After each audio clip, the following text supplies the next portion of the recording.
기본에 관한 질문 더 드려야 되겠습니다. 아까 산업화된 먹거리 말씀하셨는데 보암직하고 먹음직한 게 왜 우리 몸에 자연과 이렇게 위배되는지. 시금치를 예를 들어봅시다. 시금치를 사러 갔어요, 마트에. 어떤 시금치를 사세요? 색깔이 좀 튼실한 거. 색깔 좀 짙은 거. 예. 그리고 잎은 좀 풍성하게 큰 거. 예. 모든 푸른잎 채소는요. 보암직, 먹음직하기에 상품성이 있으려면 농민들이 갖고 있는 비법이 있어요. 뭘까요? 비료. 예. 비료 중에서도 질소 비료. 요소 비료를 많이 주게 되면요. 푸른잎 채소는 무조건 상품성이 좋아집니다. 잎이 커요. 예. 진녹색이요. 예. 잎이 많이 나와요. 예. 그죠? 예. 소비자는 당연히 그걸 들겠죠. 예. 근데 저는 분석을 하잖아요. 분석을 해보면 그 속에 질산염이라는 형태의 그 채소 속에 존재를 해요. 예. 질산염도 소량을 먹었을 때는 문제가 없는데 그게 적정량 이상 과잉량을 먹게 되면 모든 질산염은 우리 몸속에 들어와서 니트로스 아민이라는 아주 강력한 발암물질로 바뀌어요. 소비자가 만약에 기본 진실을 안다면은 비료 안 주고 꾀재재하게 키운 것들도 비싸게 주고 살 수 있는 눈이 있어야 되는데 현재 소비자의 눈은요 먹음직, 보암직 하는 것에 지금 훈련이 되기 때문에 이게 지금 기본이 무너졌단 말이에요. 예. 제가 지금 한 2,000평 정도 되는 텃밭을 제가 혼자서 관리인 없이 농사를 하고 있어요.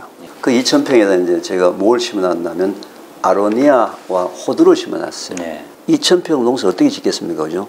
제가 짓는 농사 방법을 태평농업이랍니다. 그냥 가만 놔둡니다. 태초 먹거리에 참석하시는 분들을 위해서 체험용으로 이제 만들어 놓은 거기 때문에 뭐 상업적으로 이제 판매를 하지 않습니다만은 저희 밭에 생산되는 아로니아의 특징이 있어요. 무슨 특징이 있습니까? 꼬라지가 보기 싫어요. 꼬라지가 형편이 없어요. 그냥 자잘한 게 마트에서 나온 그 멋지고 보암직하고 먹음직한 거하고 저희들과 분석해 보면 전혀 뒤떨어지지 않아요. 오히려 몇몇 미네랄들이 더 많이 나와요. 소비자의 눈만 정확하게 그게 기본적으로 가장 자연스럽게 생산된 것을 인정을 해준다 그러면 우리나라 농업 자체가 바뀌어야 되지 않을까.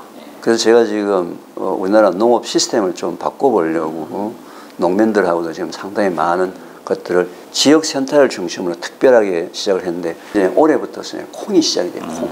우리나라의 이 먹거리의 기본을 좀 바꾸자 라는 쪽에서 콩을 가지고 지금 아주 대대적으로 시작을 하고 있습니다. 연관된 얘기인데 예를 들어 사과 같은 경우에 예전에 비해서 우리가 뭐 40개 이상 먹어야 된다 그런 얘기 나오거든요. 정말 그런가요? 영양분이 그렇게 떨어져 있나요? 이제 저는 이제 전공이 분석학이지 않습니까? 사과뿐만이 아니고요. 지금 이제 우리가 먹고 있는 모든 종류의 농축수화물 전체다가 100년 전보다는 상당히 영양성분이 지금 계속 다운되고 있는 중이다. 사람의 몸, 이 단단한 살이나 뼈를 분석해 보면요, 이 화학적 성분이 토양하고 똑같아요. 우리 인체는 액체의 성분을 분석해 보면요, 바닷물의 성분하고 화학적으로 비슷해요. 인간은 반드시 흙으로부터 영양 성분을 공급받아야 되는 그렇게 살도 되어 있는데 매일 아침 흙을 먹을 수 없잖아요. 그래서 이 지구상에 식물이 존재를 합니다. 걔네들은 뿌리를 땅속에 내리고 땅 속에는 영양 성분 중에서 인간한테 필요한 것들만 다 끌어 모아 가지고 잎이나 열매나 줄기에다가 농축해서 전달해 주는 것이 바로 식물이 하는 역할이에요. 흙 속에는 모든 영양 성분은 전부 다 불용성이에요. 물에 녹지 않은 성분으로 토양에 있습니다. 만약에 수용성, 물에 녹는 성분으로 되어 있으면 비가 오거나 눈이 오게 되면 다 씻겨가지고 강이나 파도로 다가가 버리고 땅에는 그냥 아무것도 없겠죠. 불용성을 어떻게 수용성을 바꿔가지고 잎이나 열매를 올라올 거예요. 바로 이 불용성을 수용성으로 바꿔주는 역할을 땅속에 있는 미생물들이 하는 거예요. 근데 땅속의 미생물들은 살아나가려면 먹이하고 산소, 공기가 있어야 돼요. 땅은 한 20cm, 30cm만 내려가더라도 밟혀가지고 경반층 때문에 공기가 안 통해요. 잡초의 특징이 뭡니까? 아무리 가냘퍼도 뿌리를 깊게 내려서 환기통, 공기를 지금 땅속에다 계속 밀어 넣어줘가지고 땅속에 뭐요? 미생물들이 살아나갈 수 있는 환경을 만들어주는 역할이 바로 잡초가 하는 거예요. 그렇죠. 그렇게 해야지만 불용성이 수용수로 바뀌어 인간에게 영양성이 공급되잖아요. 사과나무가 뿌리 내리고 있는데 토양이 어떤 형태인지 변해가지고 미생물들이 없어요. 그럼 토양 속에는 영양성분이 다 있는데 사과는 영양성분이 없겠죠. 토양 상태에 따라서 다 다른데 지난 100년 동안에 우리 전 세계 토양이 엄청나게 변했죠. 미생물이 죽는 쪽으로 변한 거죠. 화학 농약 중에서도 살충제, 살균제가 아니고 제초제.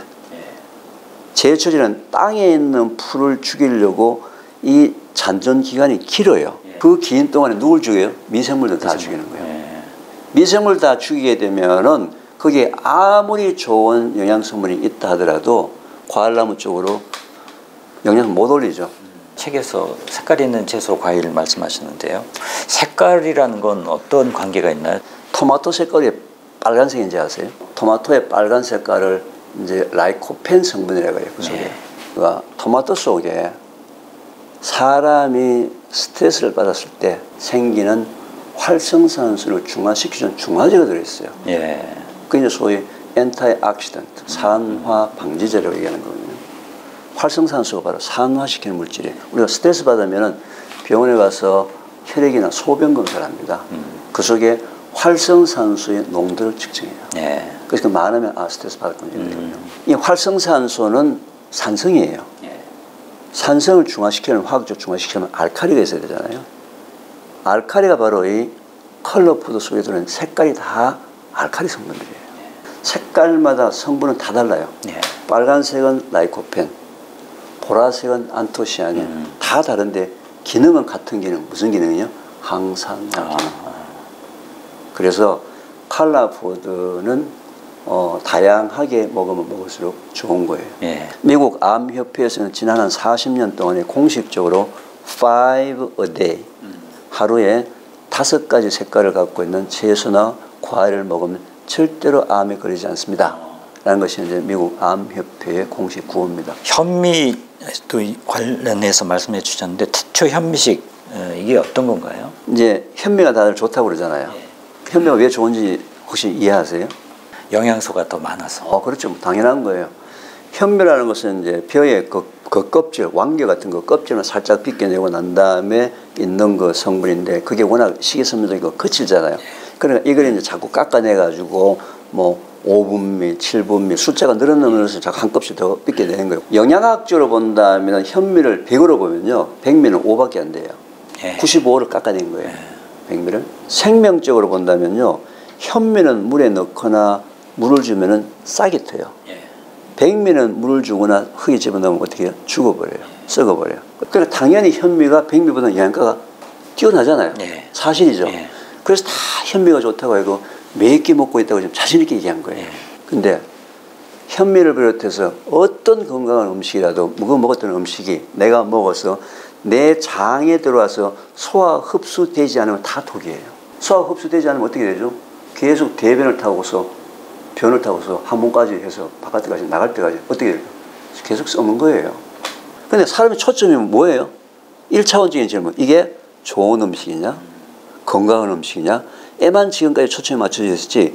그 영양가, 현미 바깥에 그 영양가가 전부 다 내 몸속에 흡수가 되었느냐? 아니면 흡수가 안 되고 변하고 같이 계속 장수에서 계속 썩는 거냐? 거의 대개다 썩히고 있어요. 그 사람 특징이 뭔지 아세요?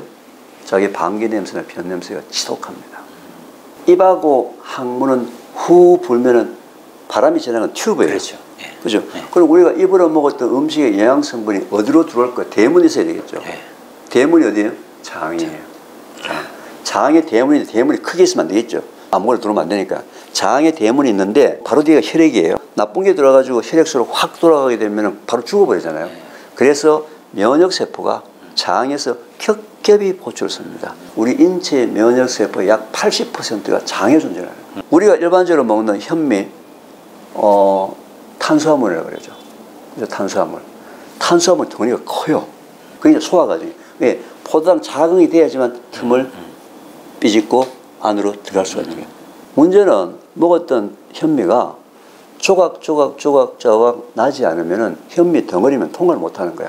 못하고 어떻게? 그대로 장 속으로 같이 운동을 하는 거죠. 그래서 태초먹거리 학교에서는요, 현미를 굉장히 추천을 해요. 현미를 먹으려면 먼저 태초먹거리 학교에 가지고 자격증을 받아야 돼요.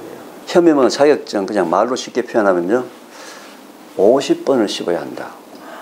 50번을 안 씹으면 무슨 일이 벌어질까 한번 봅시다.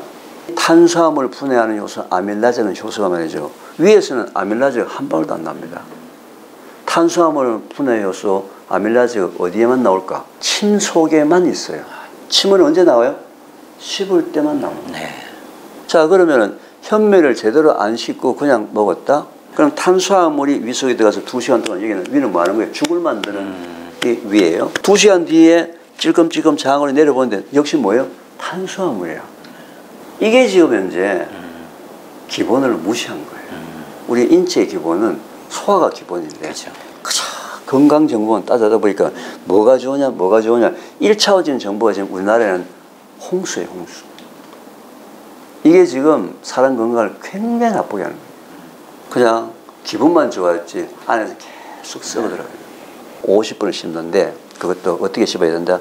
기분 좋게 씹어야 돼요. 의무적으로 50분 씹으면 그건 안 돼요. 그거 차라리 안 먹는 게 좋아. 근데 아무리 제가 이런 교육을 하고 하더라도 50번을 씹는 게 가능해요? 불가능해요? 이건 엄청난 고통이에요. 수십 년을 그렇게 안 했는데 밥을 먹을 때 아까 저희가 오색 샐러드를 먼저 먹자 그랬잖아요. 아무리 밥을 빨리 먹는 사람도 그 야들야들한 양상추 안 씻고 먹고 먹으러 넘어가요? 안 넘어가요? 안 넘어가지. 밥을 먹기 전에 먼저 오색 샐러드 한 접시를 가지고 그동안에 자기한테 불편했던 씹는 훈련을 최소한도 6개월에서 1년간 해야 되는 거예요. 천천히 먹으면서 그걸 자기가 즐기는 습관을 키우는 게 더 중요한 거예요.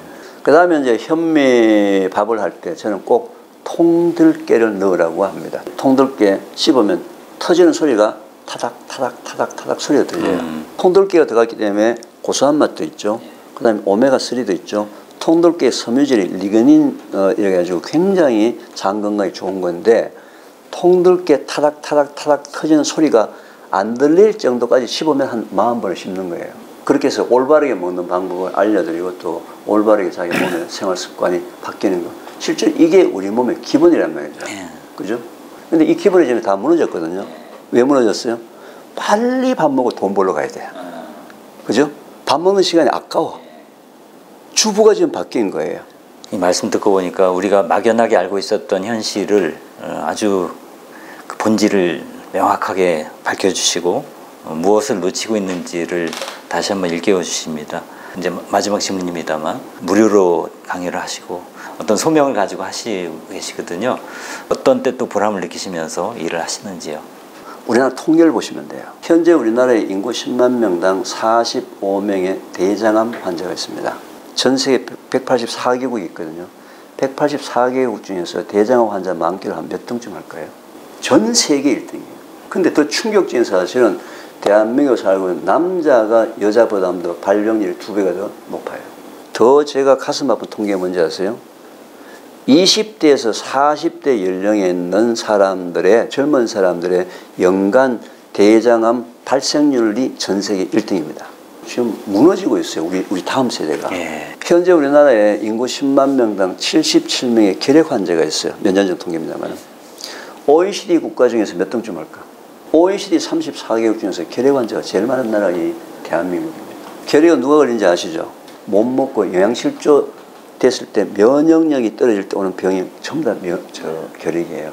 더 가슴 아픈 것은 결핵으로 사망한 사람 숫자가 지난 20년 동안에 한 번도 1등을 빼앗겨 본 적이 없어요.